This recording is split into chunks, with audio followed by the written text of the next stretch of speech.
Hello, everyone. My name is Kieran, and welcome to today's session on critical reading.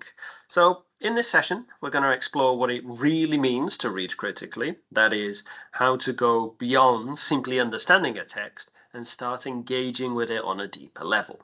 So, whether you're reading academic articles, textbooks, or opinion pieces, critical reading is a vital skill in higher education. It helps you to question, analyze, and interpret information rather than just accepting it at face value. So, by the end of this session, you'll have a clearer idea of how to approach reading as an active, thoughtful process, one that helps you make stronger arguments in your own writing.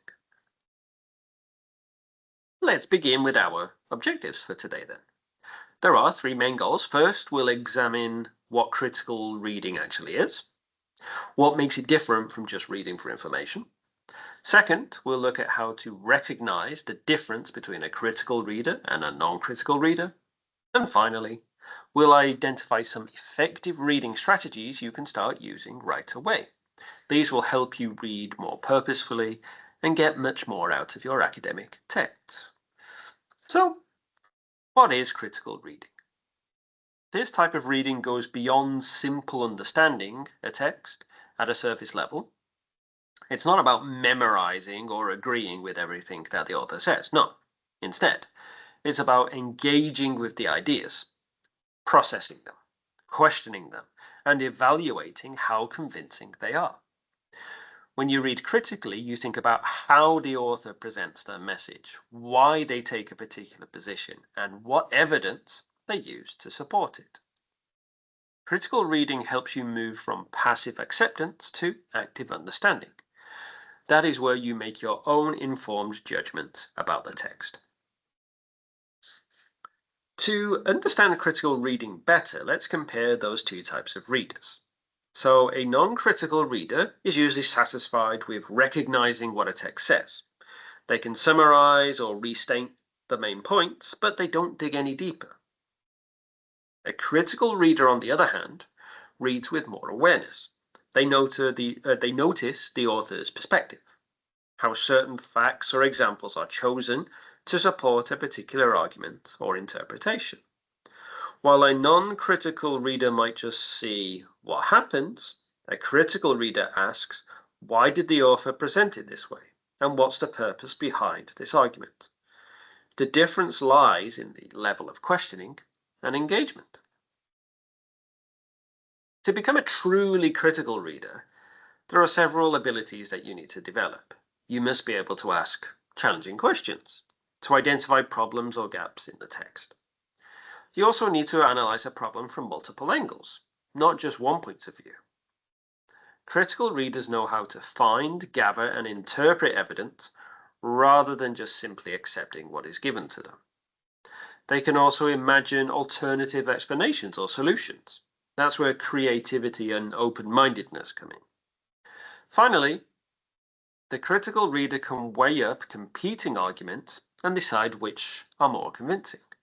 So, critical reading isn't just about understanding a text, it's about reasoning, evaluating, and thinking independently. When reading critically, there are three main levels of reflection to keep in mind. First, think about the literal meaning of the text, what the words actually say on the surface. Then, move to what the text describes, the ideas, themes, arguments being presented. Finally, consider your interpretation, what the text means beyond its surface, and what message or implication it might carry. Critical readers move between these levels all the time, linking the author's explicit words to their underlying purpose and the wider context. So, of course, preparation is an important part of critical reading. So start by reflecting on your own understanding before you begin. What do you already know about the topic? What assumptions might you be bringing into the reading? After finishing, reflect again. Has your perspective changed? Then, read to understand, not just to finish. And that means examining the text in context. Who wrote it, when, and for what purpose? You might skim the text first to get an overview before reading in detail. And when something confuses you, take time to resolve that confusion, whether that is by rereading the text, looking up some definitions, or discussing it with others. These steps help you make your reading much more active and meaningful. So, there are a few practical ways to become a better critical reader. First, identify what you're reading for. Are you reading for a general understanding, for data, for arguments? Knowing your purpose helps you to keep focused. Then, actively engage with the text as you read it. That means questioning, annotating, and thinking about how each part contributes to the whole. Also, prepare yourself to read with an open mind.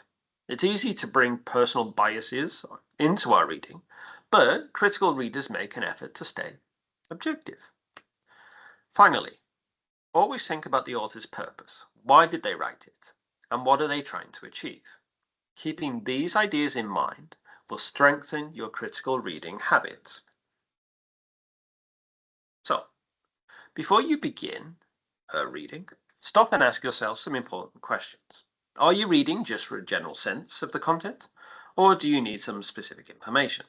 Are you looking for data, examples, or arguments that could support your own assignment or research? Or are you trying to understand different viewpoints around a particular issue?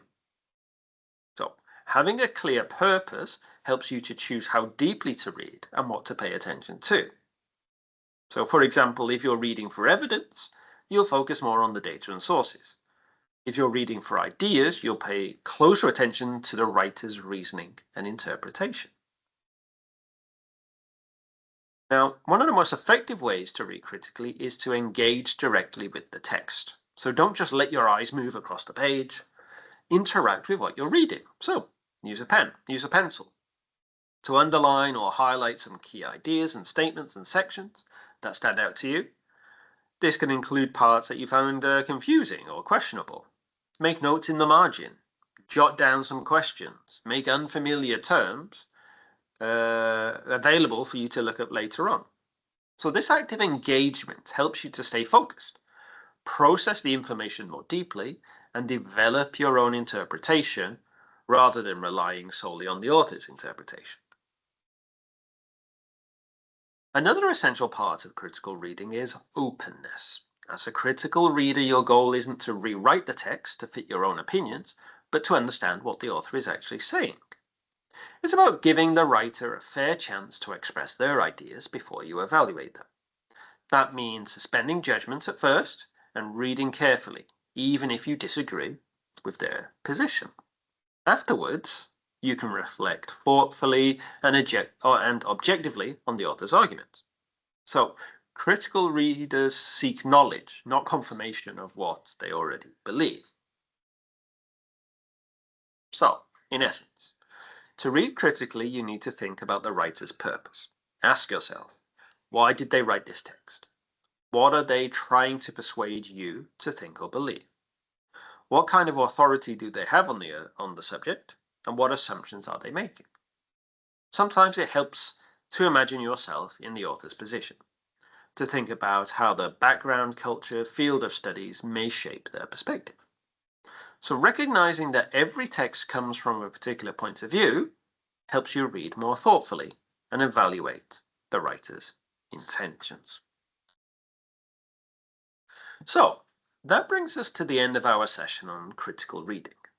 So I hope this has helped you to see that reading critically isn't about being negative or skeptical. It's about being thoughtful, curious, analytical. When you question, interpret, and evaluate what you read, you're not only understanding the text better, you're also building stronger skills for your own academic writing and thinking. So, thank you for watching and listening today, and I encourage you to try out some of these strategies that we've looked at in your next reading assignment. Okay, so I hope to see you all again soon, and thank you again for watching.